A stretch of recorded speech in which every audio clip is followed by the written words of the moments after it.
If you aspire to become a general, you might become a good soldier. But if you only want to be a good soldier, you will not achieve even that. How many times it's happened to you that when you hear or read the stories of the righteous people, you tell yourself, but I'm not there, I'm not even close to that. This is a mistake. One of our biggest mistakes is that we adjust our aspirations to fit our achievements. When we see that we are not successful in reaching our aspirations, we respond by minimizing our expectations of ourselves. And like that, we just allow the life to just flow on, and we just go through the motions. What is the problem? The problem is that this is a limiting perspective. This limiting perspective will shrink a person and their potential. Our sages say that we should say to ourselves, when will my actions reach the actions of Abraham, Yitzchak, and Yakobov? So even when I fail, even when I know that I'm far from being even comparable to them, this aspiration is important. One practical reason is that the degree of a person's longing for higher levels will affect their practical achievement as well. Remember the example of soldier and general? If you aspire to become a general, you might become a good soldier. But if you only want to be a good soldier, you won't achieve even that.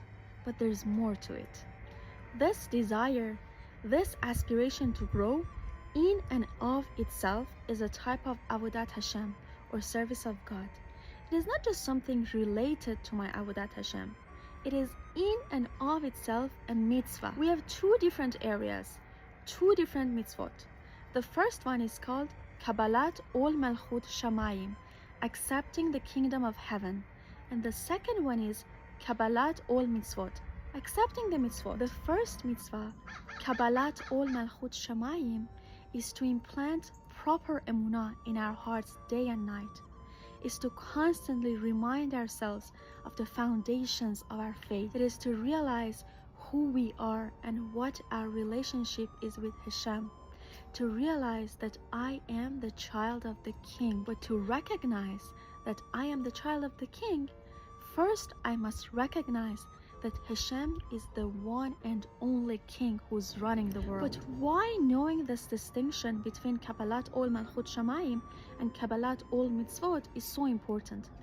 Because you will understand that even when you fail in living up to your aspirations, in living up to the implied responsibilities of being the child of Hashem, you are still aware of your intimate relationship with Hashem.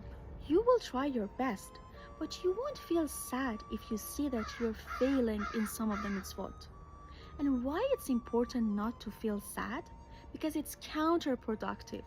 When you feel bad about yourself, this is not going to inspire you to grow in your spiritual practice.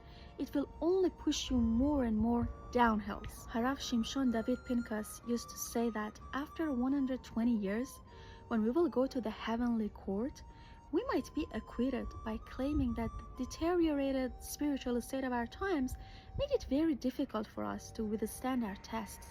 But there is one accusation for which we will have no answer. Why didn't we have the desire to elevate ourselves? So, as you see, my friends, faith and aspiration is one area of divine service, and the practical performance of mitzvot is another area. These are two different mitzvot, two different areas, and we must work on each of them on its own.